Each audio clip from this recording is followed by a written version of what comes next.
Después de haber sido bendecidos con 3 estudios del seminario La Revelación de Jesucristo, vamos a proceder ahora al tema número 4, que tiene por título Las bienaventuranzas del Apocalipsis.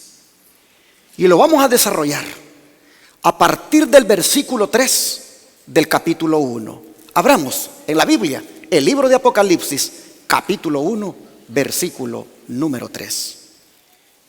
Dice la palabra de Dios: bienaventurado el que lee y los que oyen las palabras de esta profecía y guardan las cosas en ella escritas, porque el tiempo está cerca.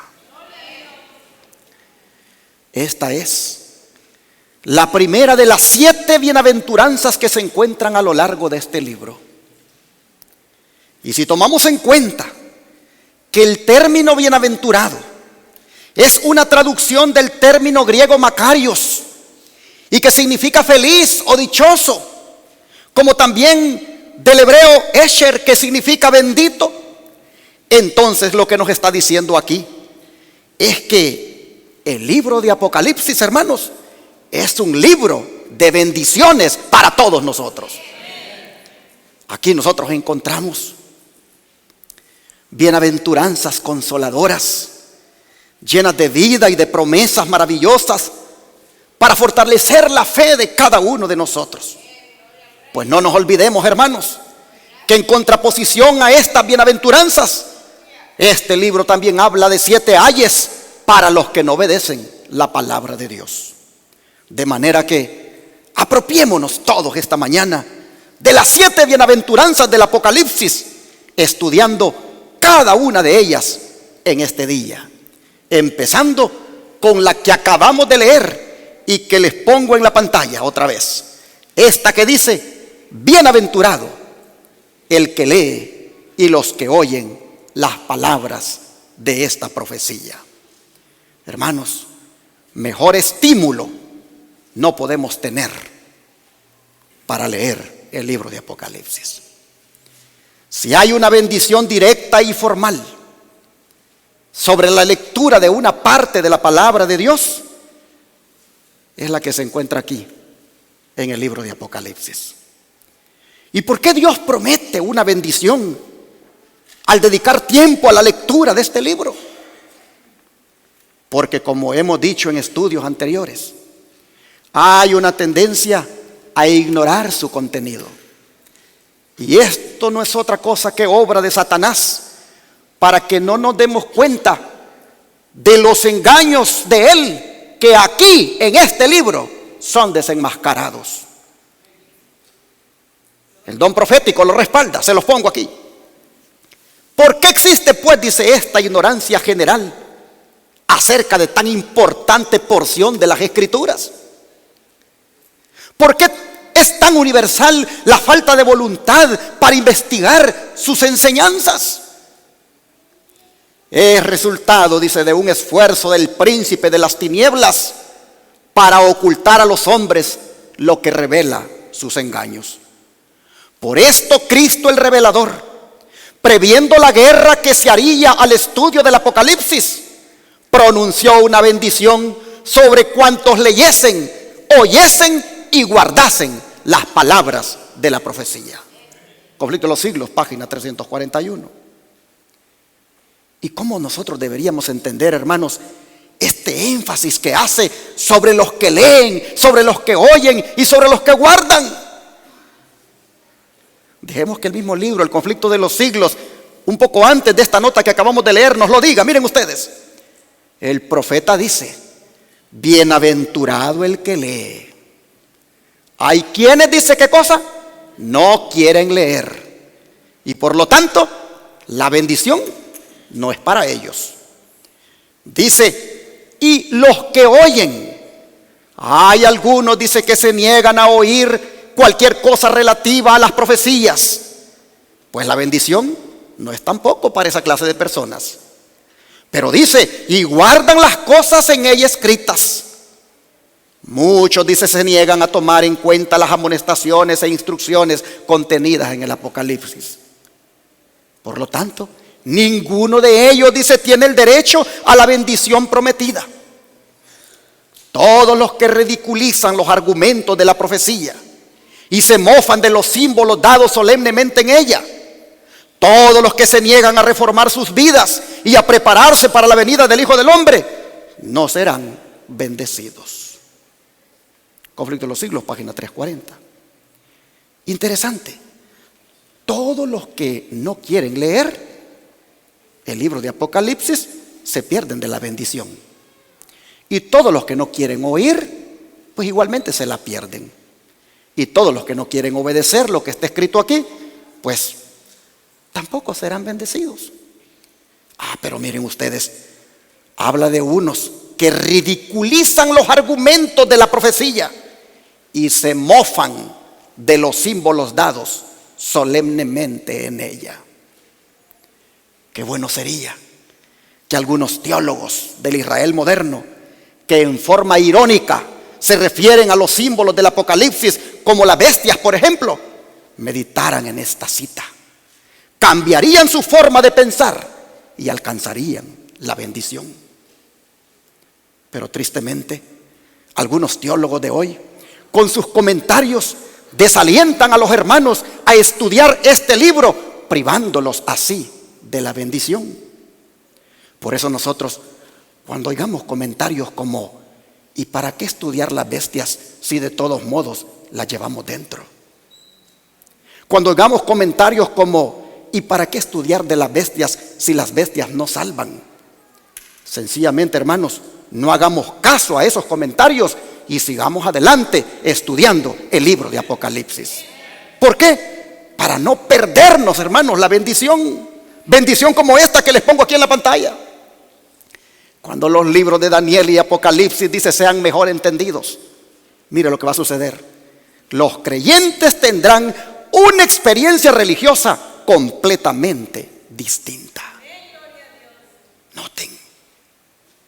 ¿No estás a gusto, hermano, con tu experiencia religiosa? ¿Te sientes mediocre? ¿Te sientes demasiado frío? ¿Te sientes que no eres ni frío ni caliente? ¿Eres un tibio?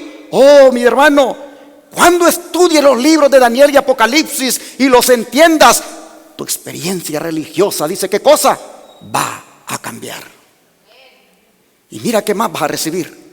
Recibirás, dice, tales vislumbres de los portales abiertos del cielo, que se grabarán, dice, en tu mente y corazón el carácter que debes desarrollar a fin de comprender la bendición que será la recompensa de los de corazón puro. Hasta el desarrollo del carácter. ¿Te gustan esos temas que hablan del carácter? ¿Te gustan esos temas que hablan del desarrollo del carácter?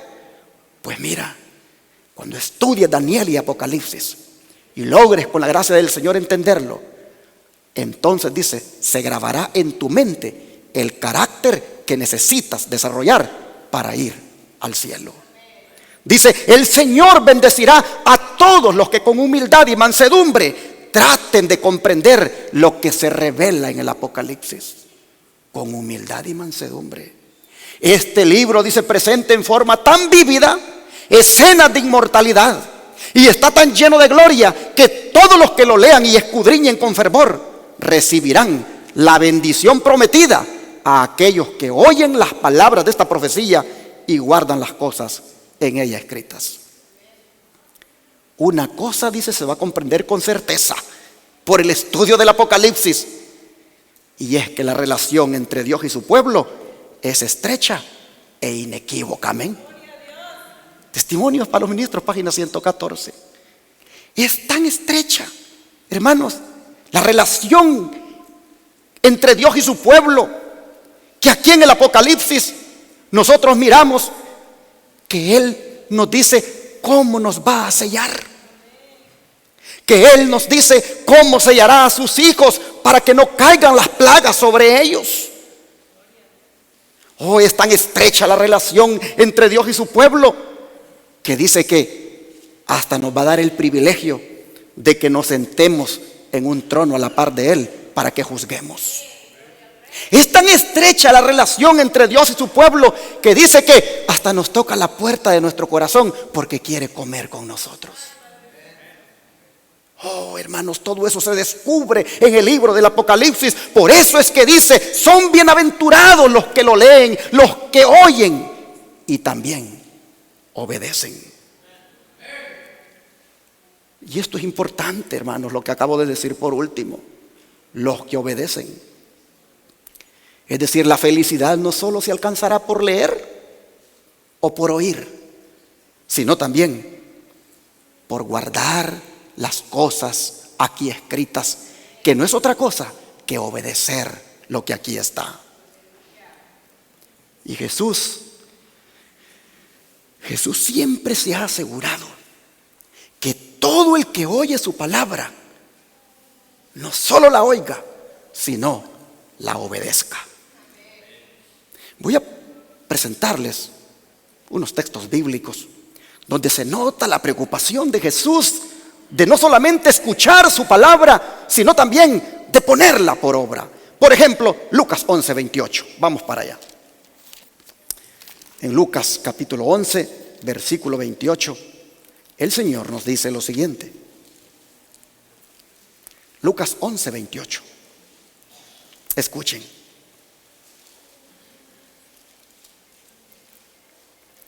Yo creo que es oportuno leer el 27 para que tengamos más claro el contexto.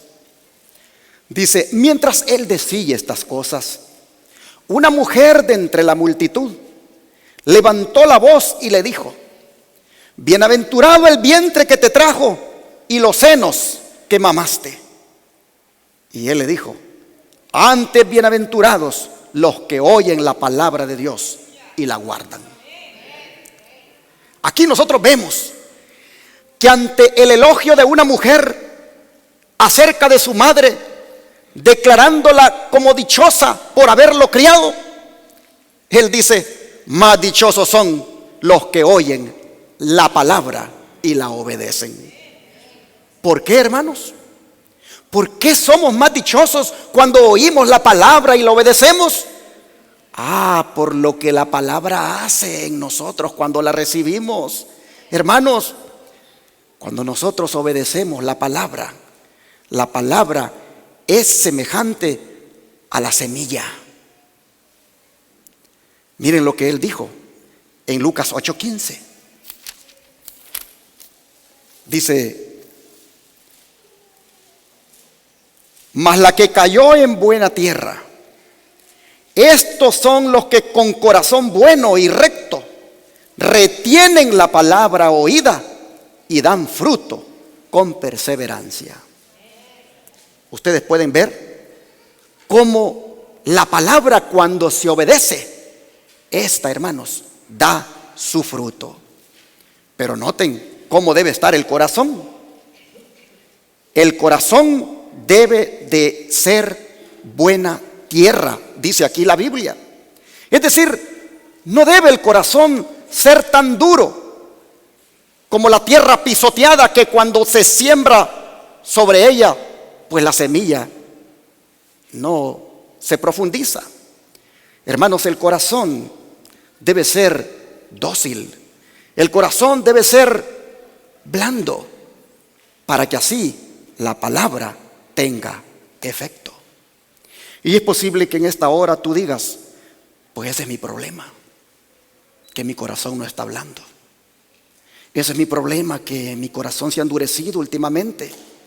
Bueno, hermanos, si el corazón se encuentra duro por el pecado, si el corazón se encuentra duro por el pecado, no sé, de los vicios, por el pecado del orgullo, por el pecado del enojo, por el pecado del rencor, por los pecados que tienen que ver con los placeres de este mundo. Si ese fuera el caso, hermano, por el cual tu corazón se ha vuelto duro, entonces hay buenas noticias para ti también. Porque el Señor dice, dame, hijo mío, tu corazón. Si Él te lo pide, es porque te lo quiere ablandar. Si Él te lo pide, es porque te lo quiere cambiar.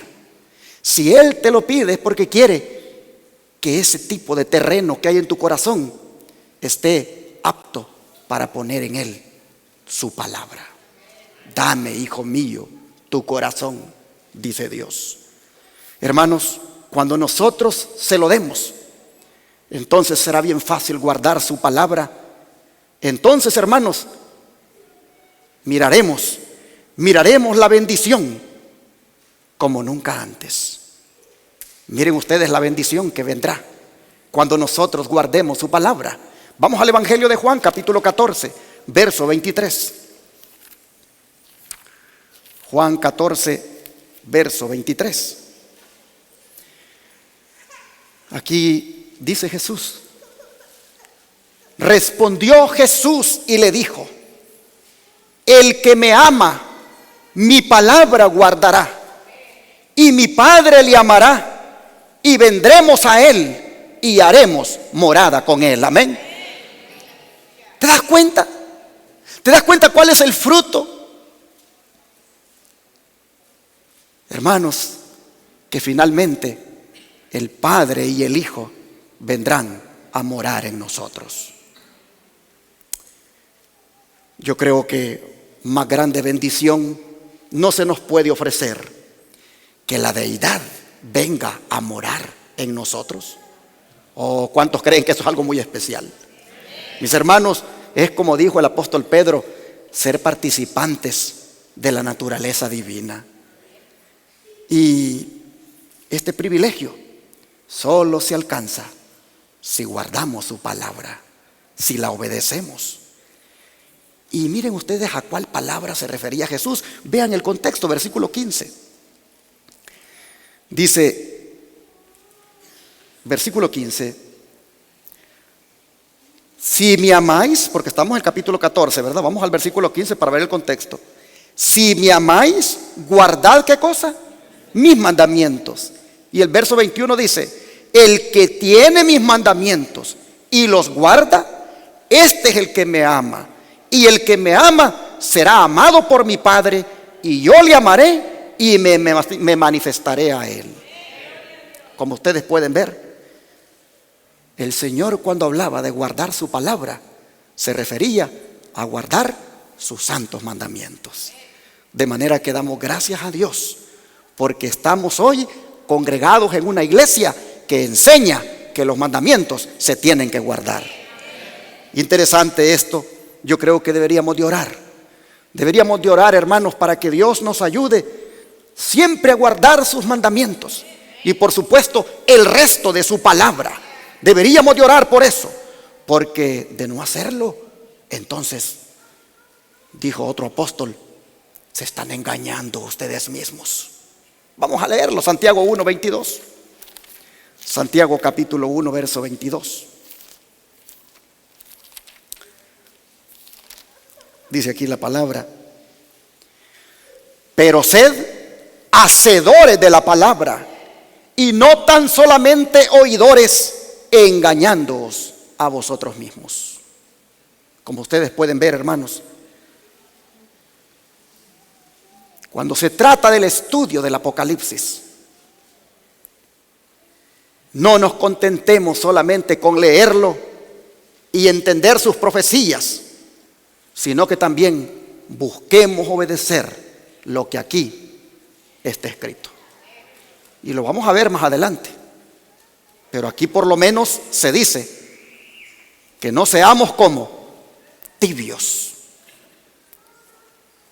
Es mejor, dice, que seas frío o caliente. Ojalá que fuera frío o caliente.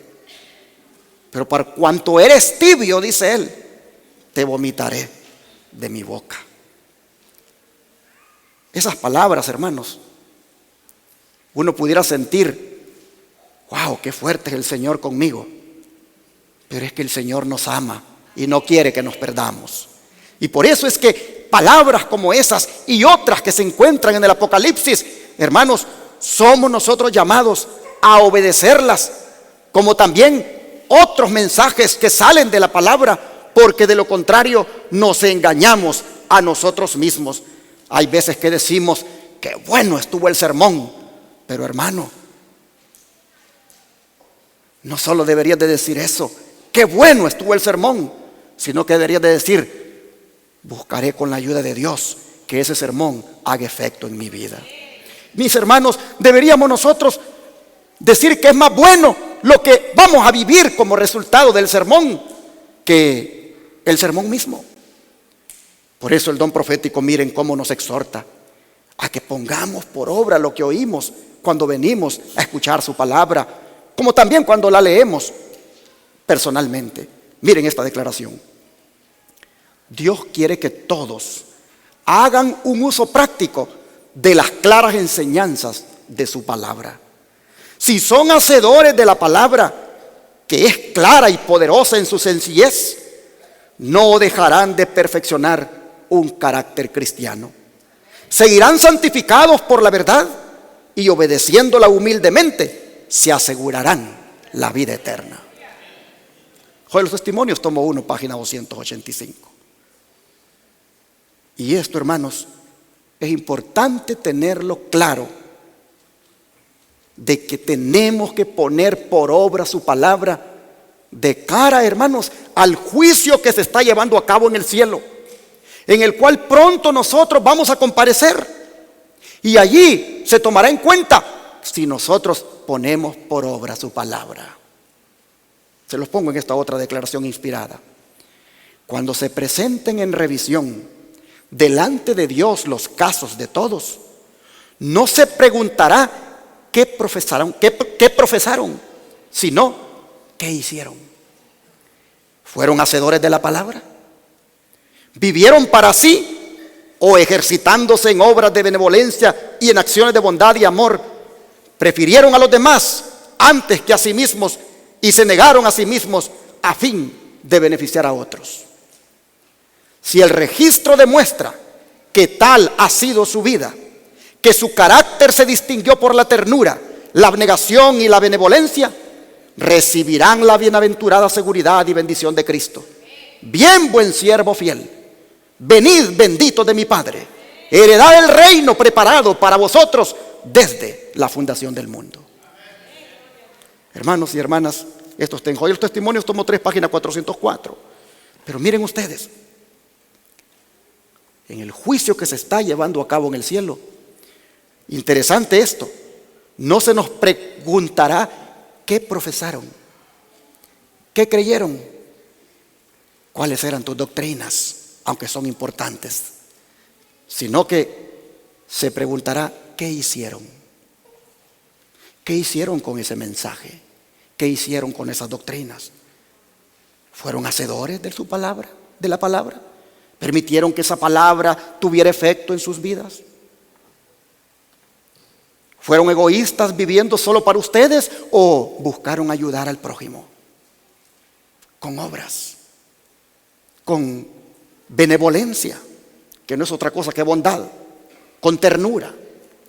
Hermanos y hermanas, ¿y por qué es dada esta bienaventuranza y las otras 6 que vamos a estudiar a continuación? ¿Por qué, hermanos? Porque el tiempo, ¿qué cosa dice? No lo puedo aquí esta cosa mostrárselo, creo aquí está. Porque el tiempo está cerca.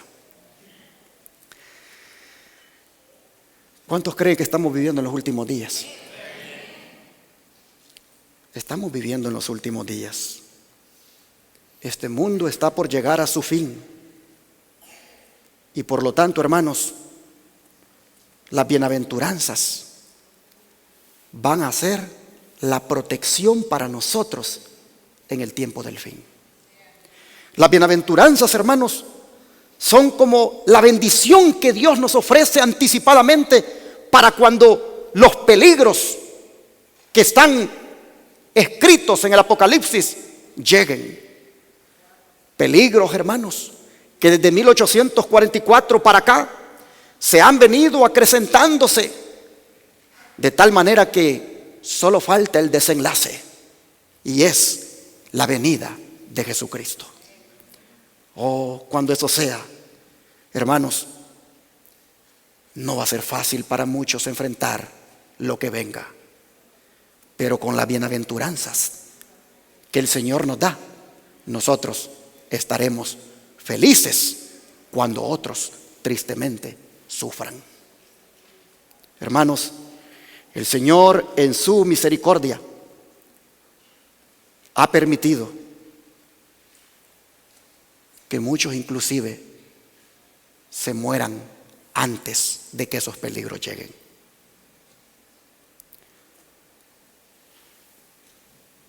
Y en ese contexto es que Él da la segunda bienaventuranza.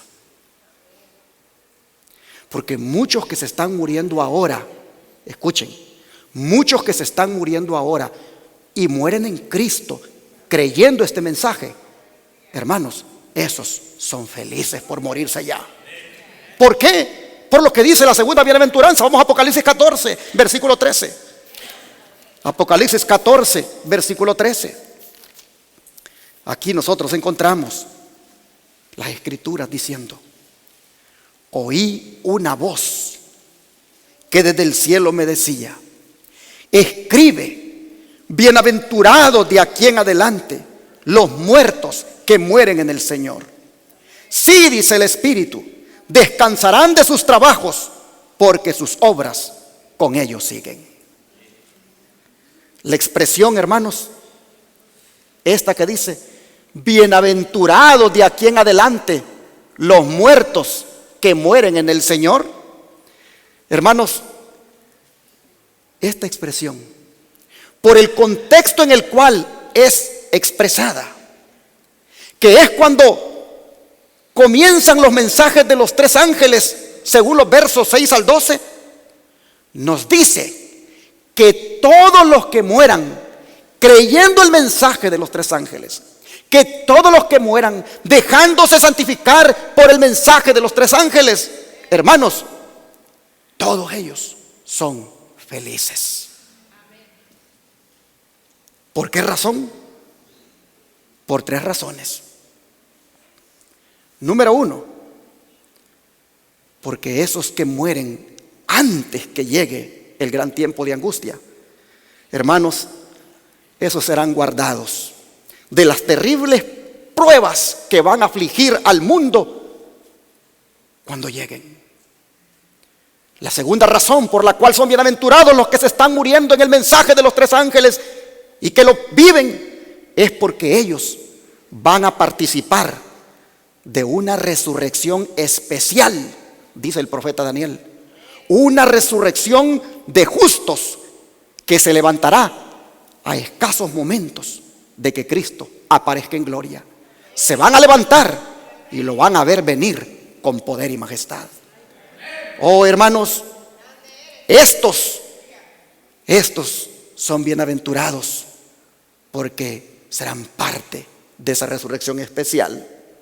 Pero también son bienaventurados porque ellos, hermanos, su influencia que ejercen mientras viven, esa influencia continuará en las personas a quienes ellos les testificaron, continuará en las personas a quienes ellos les hablaron del mensaje.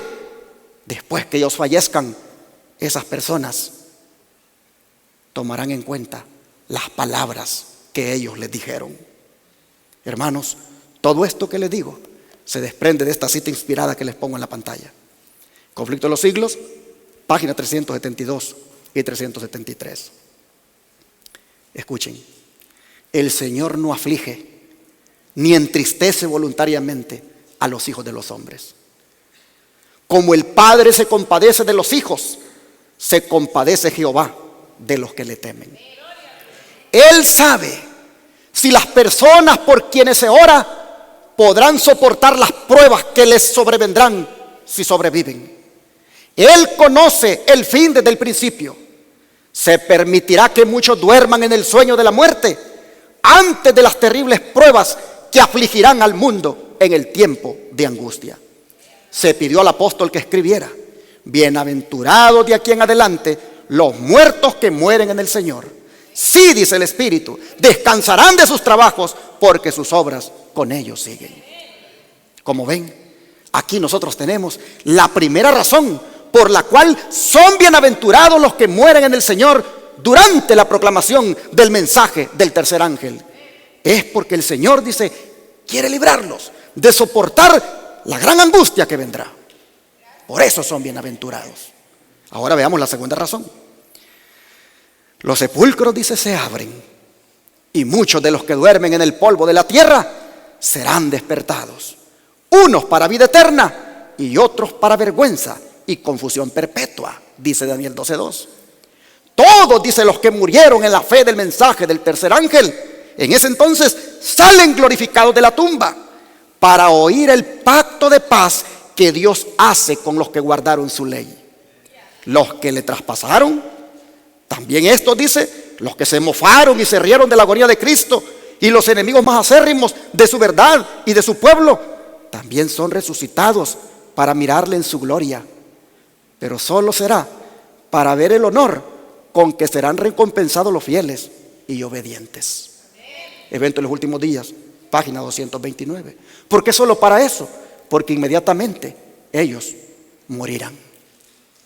Así que, hermanos, la cita inspirada pone en la resurrección especial que habrá antes de la venida del Señor a los que han muerto en el mensaje del tercer ángel. Por eso son bienaventurados. Pero ¿qué de la tercera razón por la cual son felices los que mueren durante la proclamación del mensaje de los tres ángeles? Aquí está la tercera razón. Testimonios para los ministros, página 436. Cuando un hombre muere, su influencia no muere con él, sino que vive y se reproduce.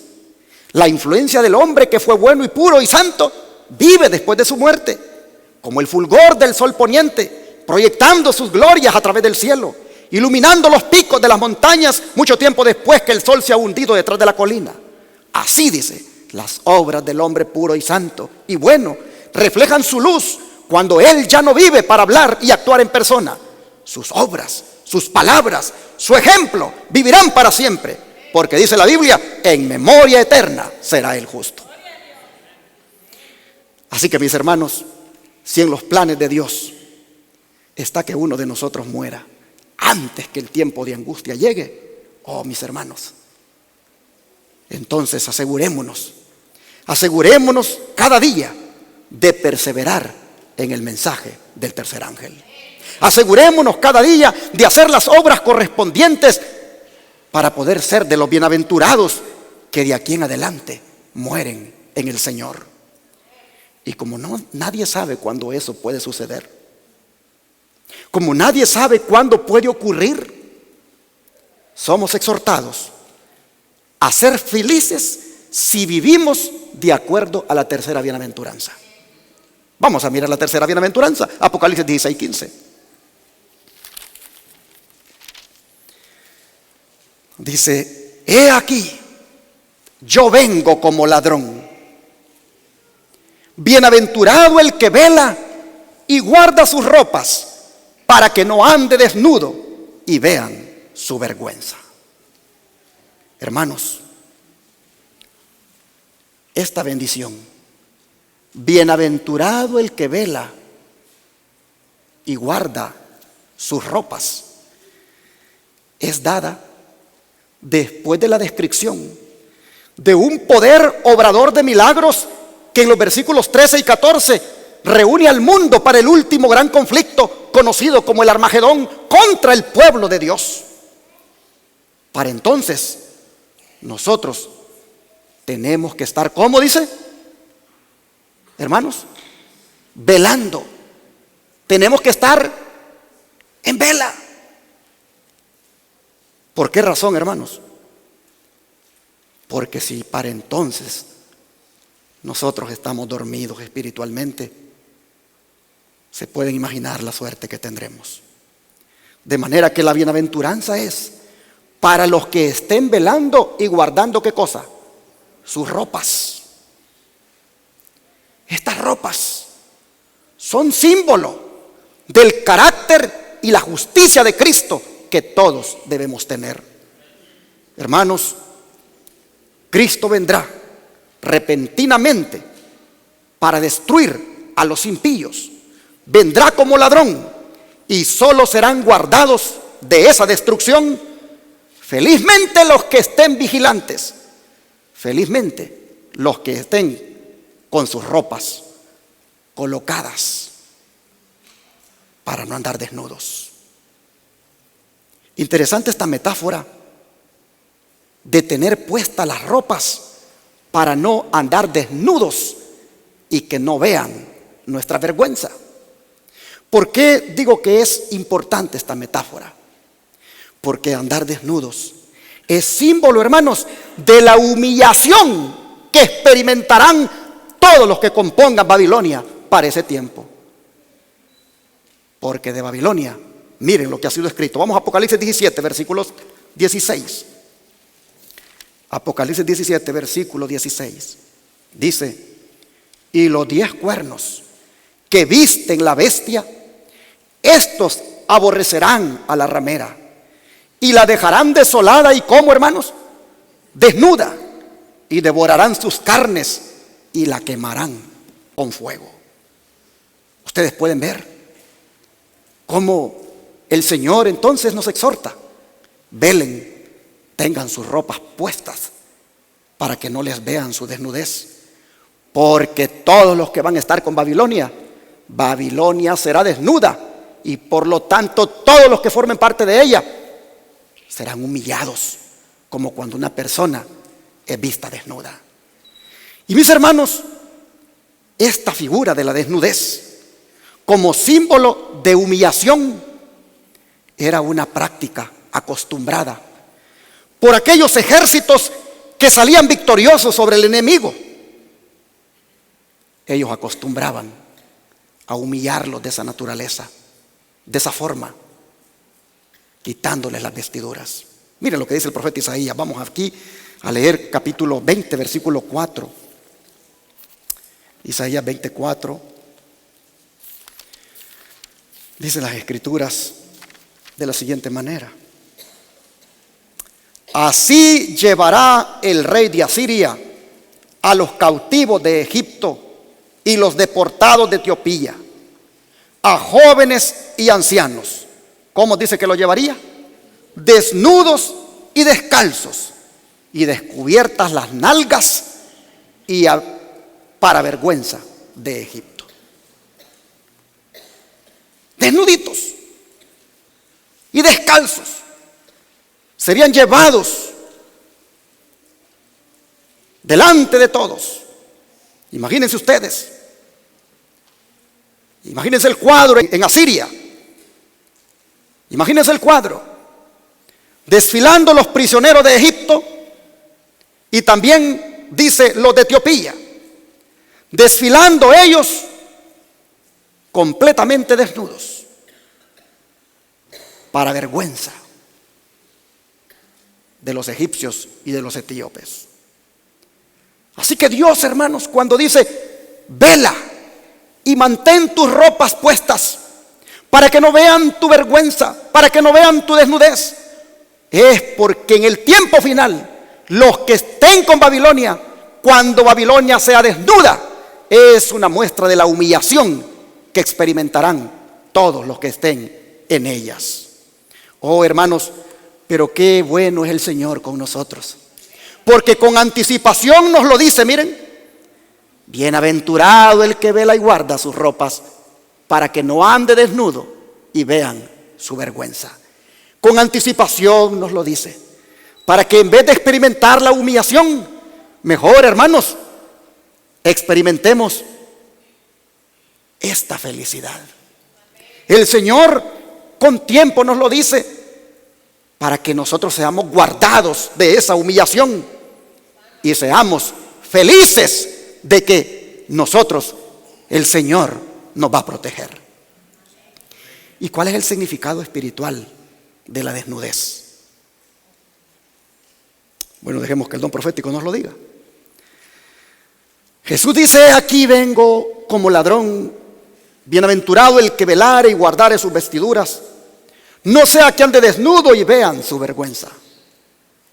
Aquí, dice, está la gran preocupación a ser llevada por cada uno. ¿Están perdonados mis pecados? Entonces quiere decir que la vergüenza de la desnudez es el pecado. ¿Están perdonados mis pecados?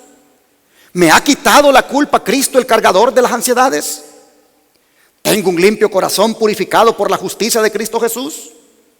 Ay de cualquier alma que no está buscando refugio en Cristo. Ay de aquel que haga que algún hermano sea menos vigilante. Río Ángel, 11-27 del año 1900. Hermanos y hermanas, seamos todos vigilantes en este tiempo del fin. Seamos todos vigilantes cada día de cómo andamos delante del Señor. Seamos vigilantes de no darle cabida al pecado, para que no se vaya a ver esa desnudez de la que habla la palabra. Hermanos, pero también dice que no seamos piedra de tropiezo para que otro hermano deje de vigilar. Y uno, hermanos, puede eso fácilmente hacerlo. Cuando uno empieza a meterle a los hermanos críticas, chismes, cuando uno empieza a meterle veneno a los hermanos, hay hermanos que mejor prefieren irse. Y el que le metió el veneno, ese sigue envenenando a otros, pero el hermano se fue, dejó de vigilar. Oh, dice aquí el don profético, ay de aquel que haga que algún hermano sea menos vigilante. Por eso, hermanos, vigilemos de que nosotros seamos buenos cristianos. Vigilemos de que nosotros no le estorbemos la vida espiritual a otro. Miren, nosotros vamos a necesitar esta vigilancia, y vamos a necesitar tener estas ropas puestas, símbolo del carácter y la justicia de Cristo. Vamos a necesitar eso por lo que dice la cuarta bienaventuranza, capítulo 19, verso 9 de Apocalipsis. Capítulo 19, verso 9. La cuarta bienaventuranza dice así: y el ángel me dijo, escribe, bienaventurados los que son llamados a la cena de las bodas del Cordero. Y me dijo, estas son palabras verdaderas de Dios. Hermanos, quiero llamar su atención aquí. Bienaventurados los que son llamados. Oh, hermanos, Jesús mira en cada uno de nosotros alguien que debe ser llamado. Jesús mira en cada uno de nosotros alguien que necesita este llamado. Y aunque pocos de los llamados serán escogidos, porque no estarán dispuestos a hacer la preparación necesaria, nosotros, mis hermanos, atendamos el llamado, pero sí hagamos la preparación necesaria. Hablando de esto, mira el don profético lo que dice. ¿Por qué pues, dice, son tan pocos los alcanzados y salvados? Es porque tantos de los que profesan ser cristianos están obrando en forma similar al gran apóstata. Millares de los que no conocen a Dios podrían estar hoy regocijándose en su amor si los que aseveran servirle obrasen como Dios obró. Hoy los testimonios, tomo 2, página 511. Hermanos, qué triste que pocos de los alcanzados y salvados, o mejor dicho, que pocos serán alcanzados y salvados porque solo profesaron ser cristianos, pero siguieron obrando en forma similar al gran apóstata que es Satanás. De manera que en esta bienaventuranza, hermanos, el Señor dice, son bienaventurados los llamados. Mis hermanos, Dios nos ayude para que nosotros atendamos el llamado de Jesús, a ponernos a cuentas con Él. Miren, hay un banquete de bodas al cual Jesús nos está llamando, y Él quiere que no nos perdamos estar allí en ese banquete. Por eso en la anterior bienaventuranza dice, tengan las ropas puestas, porque para ir al banquete hay que tener una ropa. Y no es la ropa que yo quiera, es la ropa que el Señor ha dado. La ropa de su carácter y su divina justicia reflejada en nosotros.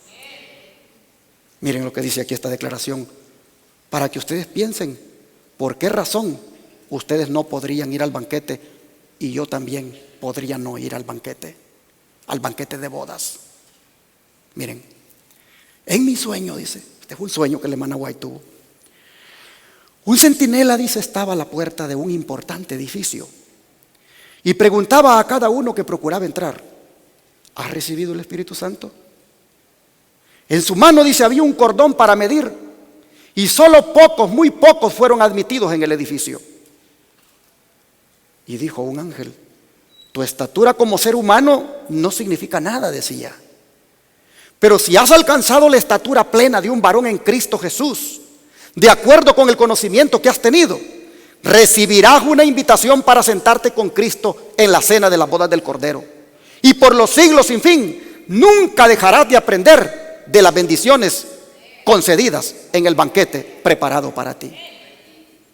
Puede que tú seas alto y bien proporcionado, pero no puedes entrar aquí.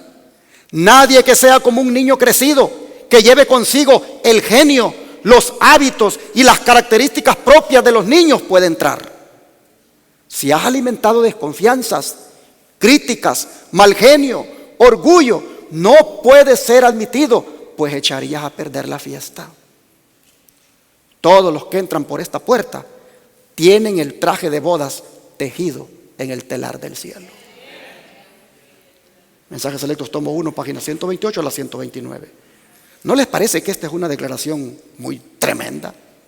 Mis hermanos, miren ustedes lo que dice aquí, que va a impedir que entremos. Si hemos alimentado desconfianzas, críticas, mal genio, orgullo, dice, no podríamos entrar porque echaríamos a perder la fiesta. Así que, ¿cuánto necesitamos a Cristo Jesús para que nos quite todas esas cosas que dice esta declaración? ¿Cuánto necesitamos a Jesús que obre con nosotros para que nos quite esas desconfianzas, esos orgullos, esos mal genios? Hermanos, y el Señor lo quiere hacer. Él dice: venid a mí, tal como estás, trabajado y cargado, que yo te voy a hacer descansar. Ven con tu orgullo, ven con tu mal carácter, ven con tus desconfianzas, ven con ese espíritu de criticón que tienes o de criticona que tienes. Ven, dice el Señor, yo te voy a hacer diferente, yo te voy a cambiar. Todo mal hábito puede ser cambiado por Jesucristo. Vengamos a Él. No sigamos siendo los mismos. No sigamos viviendo como estamos viviendo. Anhelemos ser distintos y Cristo quiere cambiarnos. De lo contrario, arruinaríamos la fiesta y se nos dirá: no puedes entrar. Mis hermanos, hay algo más que va a impedir que muchos no vayan a ese banquete de bodas. Satanás, dice, ha estado multiplicando sus trampas en Battle Creek. Battle Creek era una ciudad allá en Michigan, donde estaba la sede central de la iglesia adventista en aquellos tiempos, y también estaba el colegio principal adventista. Pues allí, dice, Satanás estaba multiplicando sus trampas, ahí en Battle Creek. Y los cristianos profesos, dice, pero superficiales en su carácter y experiencia religiosa, son empleados por el tentador como lazos para entrampar. Los mismos hermanos estaban siendo instrumentos del diablo para hacer el trabajo en el pueblo de Dios. Noten quiénes eran. Esta clase, dice, está siempre lista para las reuniones de placer y deportes. Era de placer y de deportes. Y su influencia, dice, atrae a otros. Y ahora va a poner en específico quiénes eran. Los jóvenes y señoritas que procuran ser cristianos de acuerdo con la Biblia son inducidos a unirse a ese grupo y atraídos en el círculo. No consultan con oración la norma divina para saber lo que dijo Cristo en cuanto a los frutos que debe llevar el árbol cristiano. No disciernen que estos entretenimientos son realmente el banquete de Satanás, preparado para impedir que las almas acepten la invitación a la cena del Cordero y reciban el manto blanco del carácter, que es la justicia de Cristo. Consejos para maestros 324. Jóvenes y señoritas andaban en las distracciones de los deportes, ese deporte competitivo que todavía sigue manifestándose entre los hermanos. Qué triste, porque dice que no se dan cuenta que ese es el banquete de Satanás preparado para ellos, para impedirles que acepten la invitación a la cena del Cordero. Mis hermanos, por eso es importante que nos mantengamos, como dice aquí, dentro de los llamados a la cena de las bodas del Cordero. ¿Por qué, hermanos? Porque si nos mantenemos dentro de los llamados y finalmente estamos en esa cena, ¿quién nos va a servir? A ver, ¿quién nos va a servir? Vamos a leerlo en la Biblia. Vamos a Lucas capítulo 12, versículos 36 y 37. Lucas capítulo 12, versículos 36 y 37. Dijo Jesús: estén ceñidos vuestros lomos, desde el 35. Estén ceñidos vuestros lomos y vuestras lámparas encendidas. Y vosotros, sed semejantes a hombres que aguardan a que su Señor regrese de las bodas, para que cuando llegue y llame, le abran enseguida. Bienaventurados aquellos siervos a los cuales su Señor, cuando venga, halle velando. De cierto les digo que se ceñirá y hará que se sienten a la mesa y vendrá a servirles. ¿Te das cuenta el privilegio? Oh, hermanos, qué felicidad ver a tu Señor Jesús sirviéndote el plato. Por eso mantengámonos dentro de los llamados, dentro de los llamados a la cena de bodas, porque eso, que Jesús mismo nos sirva, oh, hermanos, será una felicidad grande. Y para que veamos anticipadamente el gozo que tendremos en ese momento, ¿qué les parece si leemos esta declaración inspirada? Dice la mensajera del Señor Elena White: después de admirar la gloria del templo, salimos y Jesús nos dejó para ir a la ciudad. Pronto oímos su amable voz que decía: venid, pueblo mío, habéis salido de una gran tribulación y hecho mi voluntad. Sufristeis por mí. Venid a la cena, que yo me ceñiré para serviros. Y nosotros exclamamos, ¿qué cosa? ¡Aleluya! ¡Gloria!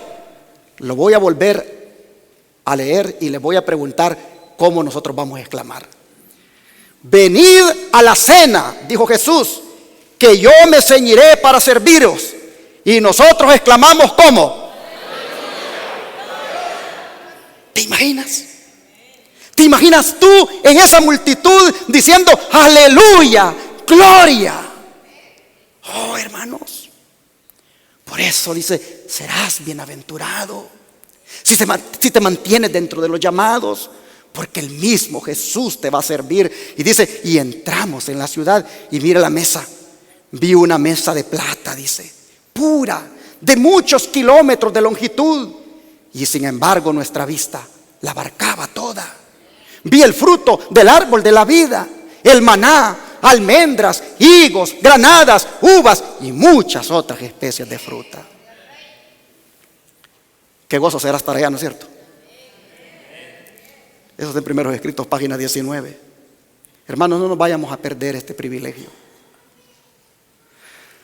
Pero ¿qué les parece si vamos a la quinta bienaventuranza? Apocalipsis 20, verso 6. Quinta bienaventuranza, capítulo 20, versículo 6. Apocalipsis 20.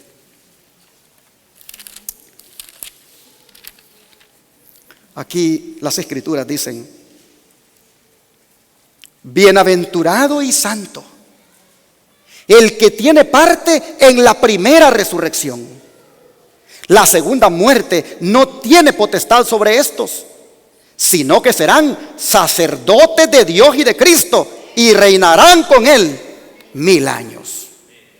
Hermanos, hermoso esto. Bienaventurado y santo el que tiene parte en la primera resurrección. Imagínense ustedes, si somos de los que van a estar vivos cuando Cristo venga, la emoción que vamos a sentir cuando veamos a nuestros parientes o hermanos que ya murieron en el mensaje del tercer ángel y que fueron fieles hasta el último día de su vida. La emoción que vamos a sentir al verlos que salen de la tumba inmortales. Mis hermanos. O la gran felicidad que vamos a tener si nosotros, hermanos, ya hemos muerto y salgamos con esos cuerpos transformados, capaces de atravesar el espacio. No necesitaremos allí trajes de astronauta. Atravesaremos el espacio por el poder de Jesucristo. Oh, qué hermoso será esto. Bienaventurado el que tiene parte en la primera resurrección. Será algo grandioso, hermanos. Será algo grandioso. Y el don profético no escatima palabras en cuanto al momento ese tan especial. Miren ustedes, en la primera resurrección, el dador de la vida llamará a la posesión que Él ha comprado. Y hasta esa hora de triunfo, en la cual resonará la trompeta final y el vasto ejército se adelantará para apropiarse de la victoria eterna. Todo santo que duerme será salvaguardado y protegido como una joya preciosa a la cual Dios conoce por nombre. Hermanos, será algo especial. Gracias al poder del Salvador, dice que moraba en ellos mientras vivían, y debido a que fueron participantes de la naturaleza divina, serán levantados de entre los muertos. Gloriosa será la victoria de los santos que duermen en el Señor en la mañana de la resurrección. El dador de la vida coronará de inmortalidad a todos los que se levanten del sepulcro. Allí estará la hueste que ha resucitado. Su último pensamiento se refería a la muerte y sus dolores. Sus pensamientos postreros fueron referentes al sepulcro y la muerte. Pero ahora miren lo que dicen. ¿Dónde está, oh muerte, tu aguijón? ¿Dónde, oh sepulcro, tu victoria? Reciben el toque final de la inmortalidad y se adelantan para encontrar a su Señor en el aire. Del otro lado están las columnas de los ángeles. Entonces el coro angélico da la nota de victoria y los ángeles en 2 grupos inician el himno y la hueste de redimidos se les une como si ya sobre la tierra lo hubieran entonado, y en realidad lo han hecho. Oh, qué música. No hay una sola nota discordante. Toda voz proclama: el cordero que fue inmolado es digno. Él, por su parte, contempla el trabajo de su alma y se siente saciado.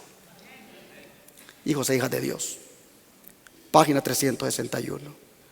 Al leer estas palabras, al leer este momento glorioso, pregunto a todos ustedes: ¿cuántos damos gloria a Dios por esto? Hermanos, bienaventurados, felices los que tengan parte en la primera resurrección. Qué felices seremos. ¿Por qué razón? Dice, porque la segunda muerte no va a tener potestad sobre nosotros. ¿Qué es esto de la segunda muerte? Oh, hermanos, porque resulta que los impíos, estos van a resucitar posteriormente, después de 1000 años, en una segunda resurrección. Solamente que resucitarán, y así como resucitarán, volverán a morir cuando del cielo fuego y azufre sea derramado sobre ellos. Por eso Cristo dice: son bienaventurados, son felices, son dichosos los que en la primera resurrección salgan de la tumba. Hermanos, miren lo que seremos. Seremos, dice, sacerdotes de Dios y de Cristo, y reinaremos con Él 1000 años. Amén. Oh, mis hermanos, por eso es importante que venzamos la tibieza espiritual, para que podamos participar de esta bienaventuranza. Mire lo que Cristo le dice a los vencedores. Vamos aquí mismo, Apocalipsis, el capítulo 3, verso 21. Apocalipsis 3, verso 21. dice el Señor.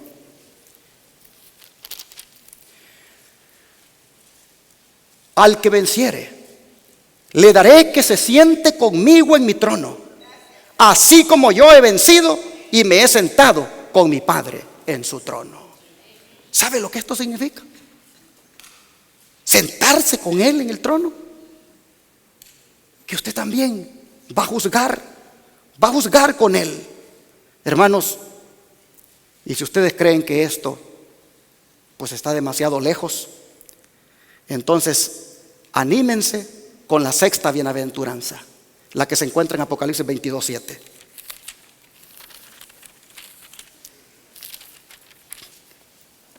Aquí dice: he aquí que vengo cuando, pronto. Bienaventurado el que guarda las palabras de la profecía de este libro. ¿Qué les parece? He aquí que vengo pronto. Hermanos, el Señor dice que nos gocemos, porque todas las cosas que hemos leído del Apocalipsis, todas, mis hermanos, Él vendrá pronto a darles cumplimiento. Hermanos, pronto, dice el Señor, vendrá. Pero mientras ese día llega, hermanos, sigamos nosotros guardando las palabras de la profecía de este libro. En otras palabras, sigamos nosotros obedeciendo las palabras proféticas del libro de Apocalipsis y continuemos proclamando la verdad presente, porque esa es la misión que Jesús nos ha encomendado. Se los pongo aquí en la pantalla. Dios dice: ha confiado a su pueblo una obra que debe efectuarse en la tierra. Había de ser dado el mensaje del tercer ángel. Las mentes de los creyentes habían de ser dirigidas al santuario celestial, donde Cristo ha entrado para hacer expiación por su pueblo. La reforma del día de reposo había de ser llevada adelante. Debe ser reparada la brecha en la ley de Dios. El mensaje que debe ser proclamado con fuerte pregón para que todos los habitantes de la tierra puedan recibir la amonestación. El pueblo de Dios debe purificar su alma mediante la obediencia a la verdad y estar preparado para encontrarse con Él sin falta en su venida. Maranata, el Señor viene, página 62. Purificar su alma. ¿Qué significa esto? Oh, hermanos, sí tenemos que purificar nuestra alma, pero en la sangre del Cordero. Sí tenemos que purificar nuestra alma en la sangre de Cristo. Hermanos, de manera que en esta hora yo quiero animarles para que si se sienten sucios, para que si sienten que el manto de justicia lo tienen manchado, si sienten que el manto de justicia de Cristo está manchado en sus vidas, mis hermanos, yo quiero animarles: vengan a Jesucristo ahora, porque hay poder en su sangre para lavarles. Hay poder en su sangre para lavar sus vestiduras. Y así participaremos de la séptima bienaventuranza, la que se encuentra aquí mismo en Apocalipsis 22, solo que en el verso 14. Dice: bienaventurados los que lavan sus ropas para tener derecho al árbol de la vida y para entrar por las puertas en la ciudad. Hermanos, pero esta expresión, miren, esta expresión, bienaventurados los que lavan sus ropas, en otras traducciones, como la King James, dice así: bienaventurados los que guardan sus mandamientos. ¿Por qué unas traducciones dicen bienaventurados los que lavan sus ropas y otras dicen bienaventurados los que guardan sus mandamientos? La razón, hermanos, es porque en el original griego, de donde han sido traducidas estas expresiones, las letras son tan similares que unos pusieron en unas Biblias bienaventurados los que lavan sus ropas y otros pusieron bienaventurados los que guardan sus mandamientos. Pero finalmente, hermanos, finalmente, la mejor evidencia de que hemos sido lavados es la obediencia a sus santos mandamientos, ¿no es cierto? Siendo el lavamiento de las ropas el derecho que nos da para ir al cielo, pero la obediencia a los mandamientos, la idoneidad para poder vivir allí. Hermanos, bienaventurados los que guardan sus mandamientos, porque estos van a tener derecho ¿a qué cosa? Al árbol de la vida, y van a entrar por las puertas de la ciudad. Hermanos y hermanas, aunque no somos muchos los bienaventurados en esto, porque la gran mayoría ha elegido pisotear los mandamientos al transgredir el sábado, yo pregunto, aunque no somos muchos los bienaventurados, de todas maneras, ¿cuántos estamos contentos de haber conocido la verdad del sábado? Hermanos, nosotros hemos conocido la verdad del santo sábado y nosotros por su gracia obedecemos sus mandamientos. Pero miren qué privilegio, que los que obedezcan sus mandamientos tendrán derecho a comer ¿de qué cosa?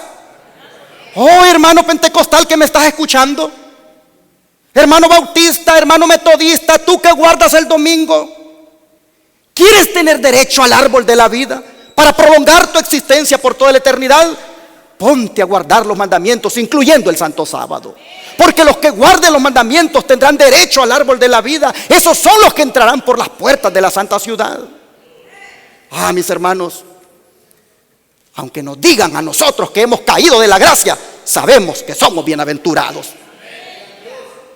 Miren esta declaración: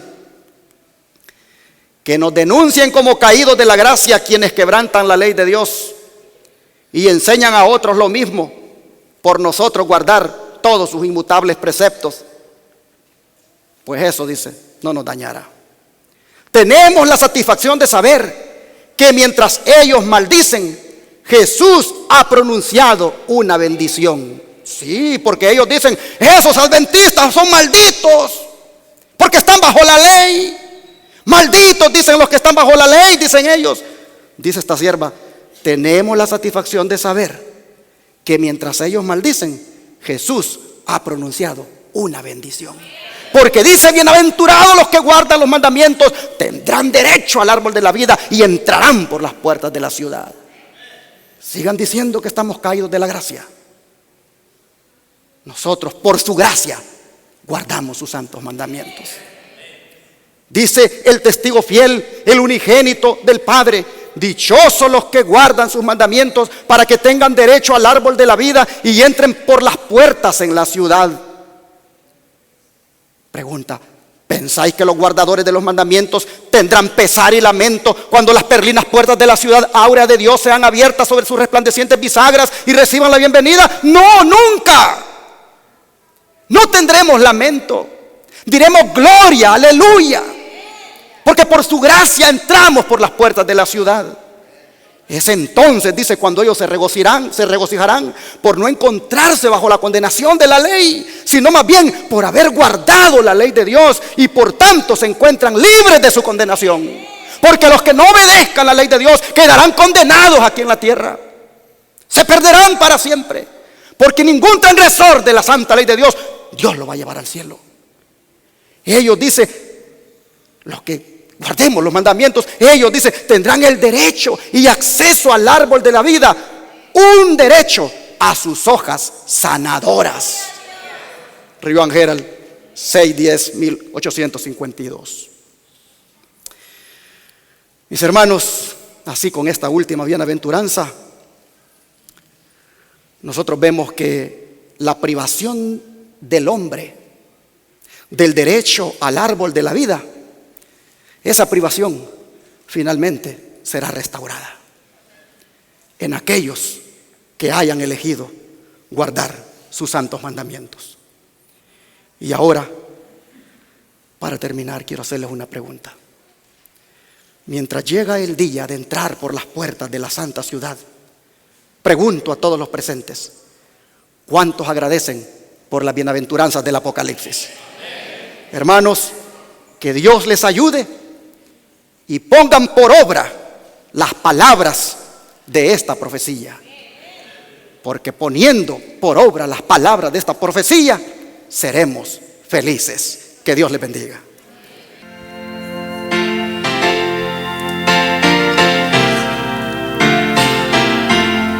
Feliz el día en que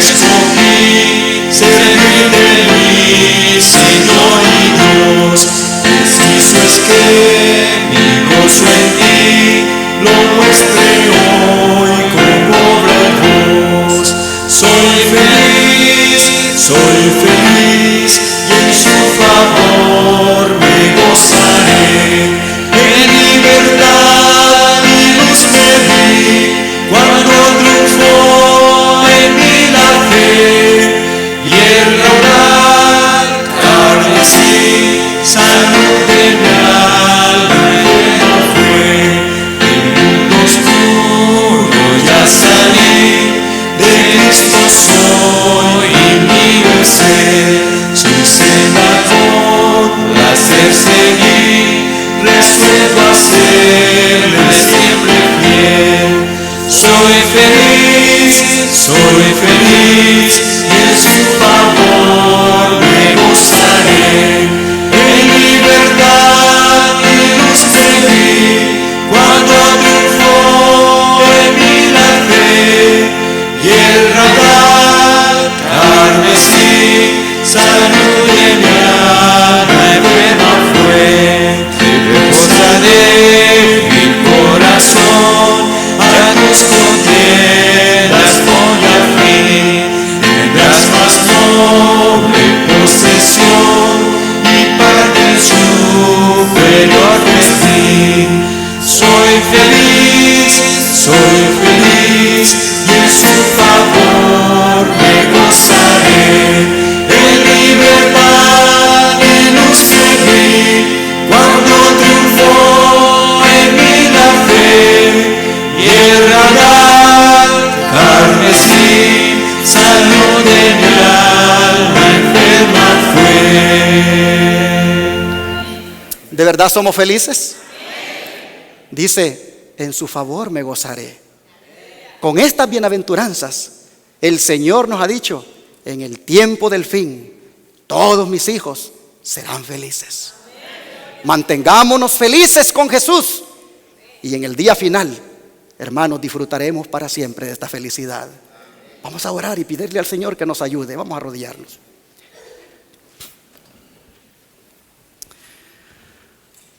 Padre nuestro, gracias porque Apocalipsis tiene tremendas bendiciones para los que estudiamos sus profecías.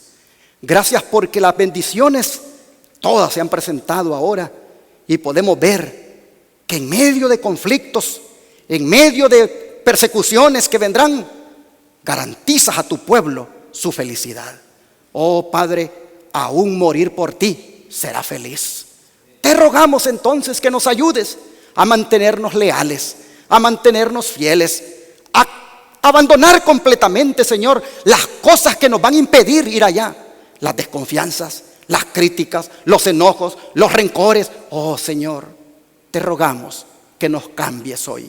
Te pedimos que hagas una transformación en nosotros para que todas estas bienaventuranzas nosotros las podamos disfrutar. Gracias por tu palabra y gracias por la garantía de que seremos felices para siempre. En el nombre de Jesús, amén.